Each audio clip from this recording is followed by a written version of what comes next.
Yep. Hi, I'm Dan. I'm Kyle. Will. That's me. We're in a band called Bastille, and this is Fortitude Magazine. I'm ready, man.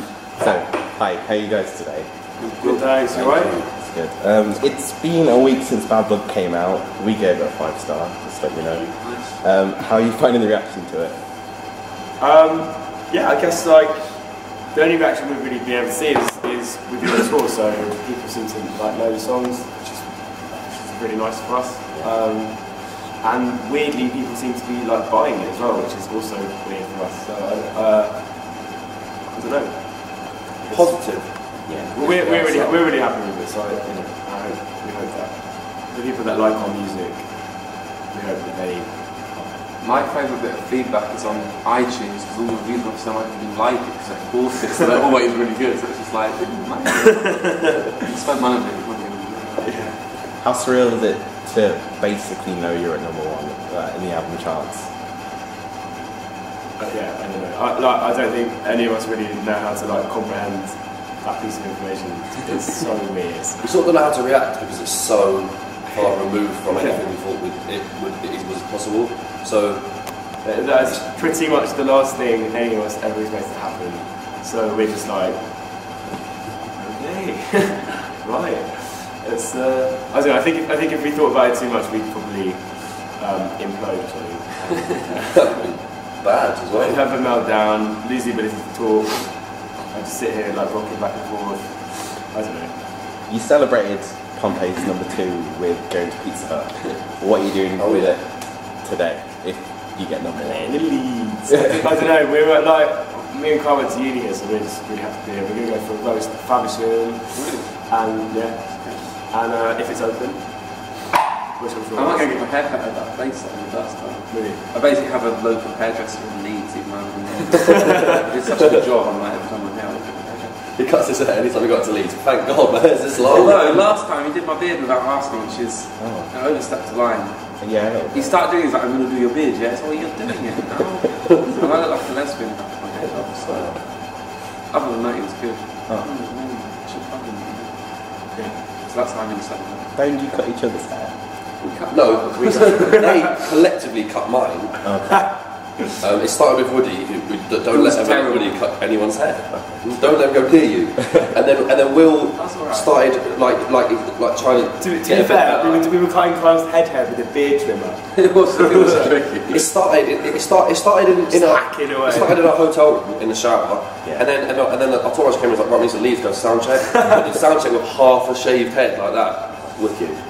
and I was like, right, let's go upstairs and not finish it. And Dan, just like, nah, I'll be fine. It's like, literally, the side, it's way shorter than, but the only way to fix what happened is to just go really short. Yeah. He just went, hey, and the only haircut he knows is the Dan, so he just went, and it's like, oh, done, wicked, thank you. It's officially called the Dan. Well, that was it. It was just like, shave the side, bang. It was so weird. Are you ever going to tell anyone how you do your hair? It's the most. I rub it with a towel, a little bit of wax. Yeah, I didn't used to use anything, but I used to when it was massive. I used to just get out of the shower, rub it with a towel, and it was so knotted and stuff. It just held itself in place. I find it quite weird. Everyone's really interested in how you do your hair. It doesn't look to me like it's that unbelievable that you don't know who to do it. No offense, it doesn't look like a sculpted hair. It looks like somebody can't be asked to do their hair. Someone asked me in an interview 2 days ago if I had to only have one, would I rather keep my voice or my hair? I don't see it as that much of a. I don't see that as it. Yeah. It's just it's just a haircut. I think everyone else. For a while, when you were like a troll pencil type of it's just massive, and the sides weren't shaved either. They were pushed up with it, and it just went like that. It was nuts. It was fucking massive. Someone sent me something today saying that they think they found my twin, and it's a picture of me and Woody from Toy Story. Fair enough. Have you got this Morrissey thing going on where people are turning up with your haircut and you're a bit like, what's going on here? I've seen one geezer with your haircut. I've seen a couple. But the thing is though, it's only trying. It's never good. No. But also, it's not like this is the most revolutionary thing. I know. Hair in the world. It's just I've got that spiky hair, so I would never be so presumptuous to assume that anyone who has a similar haircut won't have anything to do with Okay, enough about the hair now. What's that? iPad. Is it an iPad? It's the new one. iPad mini, yeah. Shut out. Do you want to look? A little bit. Oh my wife, that's good. Oh man. Yeah, it's nice. I want to start doing stuff, but I probably didn't delete. She didn't like your spelling of phenomenal. Yeah, it was also on the train. Phenomenal. Or every time. No, that's nice. That's really nice. Shit, just don't leave that around That's me. awesome. It's tiny. I'll literally Is steal that the it. mini? Yeah. I was going to get you guys to sign it, but I was a bit scared. No, don't ruin it. Like the cover bit, that's not really You sure? Honestly. Oh, it's already bad side people's phones. I feel like Phones. It's all smudged. You like a side of post-it you can stick it on it. Actually, you might have to. don't want to ruin it. Right, What if you want to sell it on in the future? I can't sell it. Completely unrelated, but my dad trades in all his cars, so whenever he buys a new car, he always gets a new one every 3 years. He takes the hubcaps off and he puts plastic like all over the steering wheel and everything. So you get this kind of covered in plastic bag with my hubcap, so he gets a better price and trades it in. No pride in what he does with his life. That's so weird. As in he takes the hubcaps off And puts before them he in starts storage. using them? Yeah, so that they're nice when he trades it in. And like the gears, it's just got like, do you know those bags you get croissants in on the lows? Like, and he's got a keyboard on his computer that still has the covering, and he bought it when I was like 10. And it's like, for that, get covered in cigarettes. My dad's cool.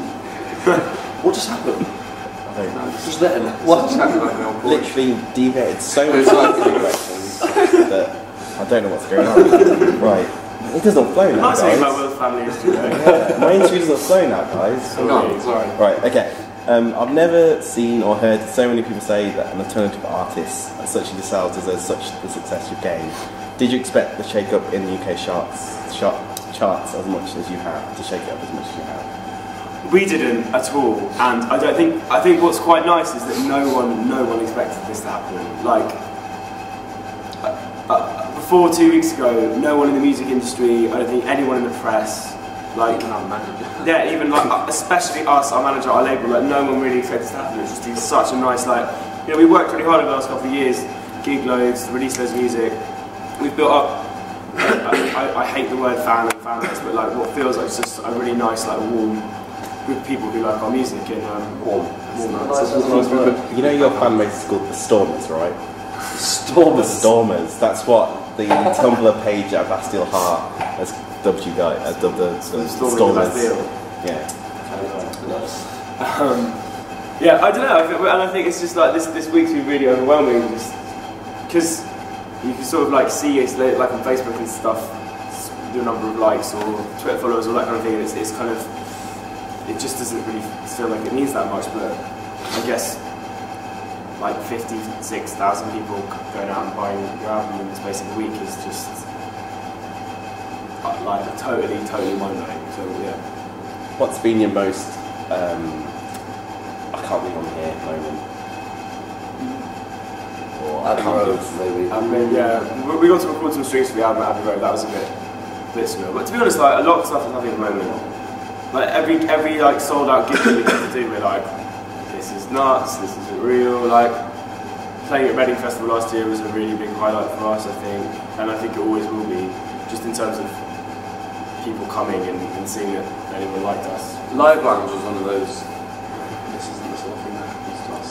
Ever. It's for real bands. I think for me it was Abbey Road because like we've been going for like quite a long time, and then we did Live Lounge, but Abbey Road came quite early on, Yeah. and so it was like we really do not deserve to be in this room. Yeah. But like if like I'm not saying that if we went there now I think we deserve to be there, but even less so because it was so early on, and that's why I was like, what's It was going like on? not long after we'd done the tour in the car. Yeah. It just feels really weird. So, as you guys said earlier, you both went to uni. You didn't go to uni, right? I went to music college and dropped out. I can barely read. How does it feel to come back each time and being bigger and bigger? We haven't, annoyingly, it feels like we haven't really played that many gigs in Leeds, but we played at with Tudor Cinema Club at is it O2? Which was used to be a club called Creation. Right. Yeah, it was just quite weird, like, that was weird. I got taken away from there once, didn't bring ID. I was trying to impress a girl, there's a girl there, I've been out chatting to her all night, a bit of a kiss at the pub, so we're going to Creations. Bring ID. Oh shit. See you later. Mate called her. Really? But it's weird. Like it's really nice to be in the uni. Like our tour bus drives through the night, so we woke up like in uni. All right. It's wicked. Like it's really nice to be here. And I've only ever been to like club nights and stuff in Stylus, so it's quite. We should go to LSR. We both also did student radio. Oh, I do that as we speak, yeah. Literally as we speak, you're on now. Right now. Hi, I'm doing it right now. Yeah, I do that. So. Amazing. Can we get on? Yeah? Can we go back? Can we go back? Yeah. Can we go back? Well, the girl, Jules, is coming in next, who's like head of the LSR thing, so she's going to be there. Yeah. Oh, yeah. Amazing. I used to have a radio show. Did you? Yeah. That's sweet. It was awful. It's not as bad as mine. Not as bad as mine. I interviewed Regina Spektor, and it was the most embarrassing moment of my life. Really? My friend Sophie, we were like massive fans at the time, and literally we somehow like wrangled an interview, and we were just sitting there like, I love you so much. Like we couldn't even like form questions. I had them written down. I was like shaking. This is how we feel. That just sounds like a quiz the other night. I just can't meet famous people. We interviewed Keith Lemon. 3 of us on a phone. Did you? That was awesome. Horrible. It was so weird. So anyway.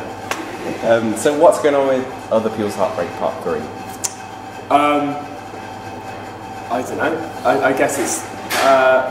We'll hopefully have it out this year. We don't really seem to have a huge amount of time to do anything at the moment, which is just is the way it is. Which I guess is a nice thing. But I'd love to put it like if we sort of continue this up. I'd love to do one every Christmas. Would be cool. So it'd be nice to have the year to kind of put it together. And then, Do you have any music, any songs you're looking at? I don't know. Do you have any ideas? I do actually. Something by the Smiths. Okay. I really want to, because they're poppy. Woody's not good like that. Yeah. And I don't know. Did you? Justin Timberlake. What? Justin Timberlake. Mirrors. Stand back at me. What was it I really wanted to do? Was it you said before? Smiths. So what's the Smith song that I like? This is really boring. I can't believe I'm thinking about a Smith song that I like. Let me do it. I am the sun and the moon and you. Oh, How Soon Is Now? Yeah. That's nice. Yeah. Okay. I hope you do that one. Yeah, maybe we should. We should do that. So you did say earlier that you wanted to be a journalist in your form music interview. What's it like with your relationship with the press now? Being on the other side of it. I don't know. We don't have much of a relationship with the press, to be honest, because they've never given a shit about us, which is fine, absolutely fine. I'm totally aware of like how journalism, what journalists have got to do and how it all works and stuff. I'm like mates of mine are journalists. I get it, but it sucks to say stuff and read it written back. In talking, you generally don't. Well, I generally don't string actual sentences together. So if I ever read myself back, example, It's so perfect. It couldn't have happened at a better time. I hate reading myself out. I sound like such an idiot. Also, I got misquoted as saying a very unfunny thing that our drummer said. Yeah, I It's know. libelous. Hey dude, Wasn't me. So you met Frank Ocean. What was that like? embarrassing. I mean, going to something like the Brits is not me in my comfort zone at all. So I was like, I'm not going to drink. And then I had a few drinks at dinner, and at the beginning I was like, I realised when he won the award that he was 2 tables away, and I was like, oh my god, it's Frank Ocean.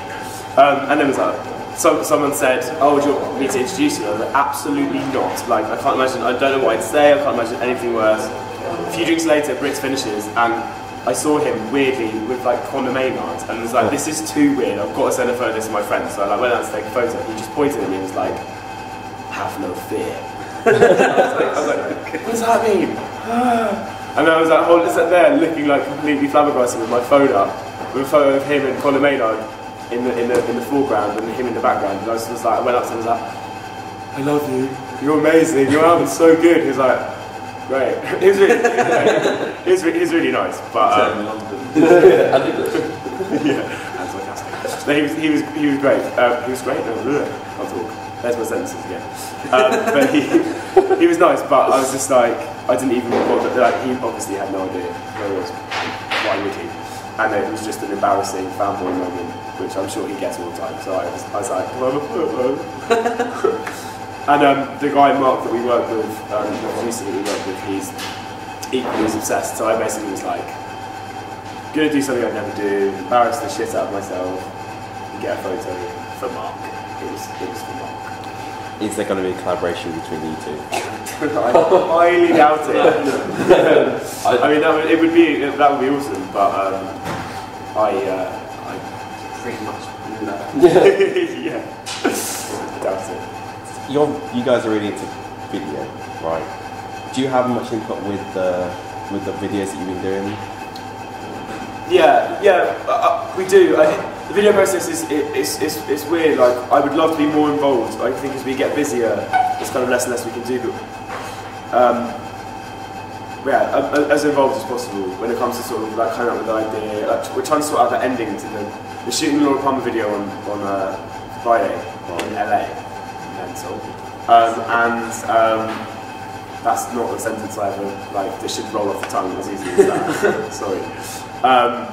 And I'm sort of locked in an email conversation with the director who is on American time, and we're trying to like sort out the ending. I was really fucked up to happen at the end, but we're on a major label, so sometimes they're like, can't you just make it nice? Can't you all just like play your instruments and do something nice? And I'm like, no, we're making a really horrible little film. Let's kill someone. Yeah, let's kill me again. So yeah, we'll see. But as involved as possible is the short answer. Okay. He was at Glasgow last week, and he said you've been getting a lot of female attention. Like, the girls are going crazy. How has that been for you guys? Like, just going from being this band to having so many girls being thrown at you. You're presuming we didn't have the female.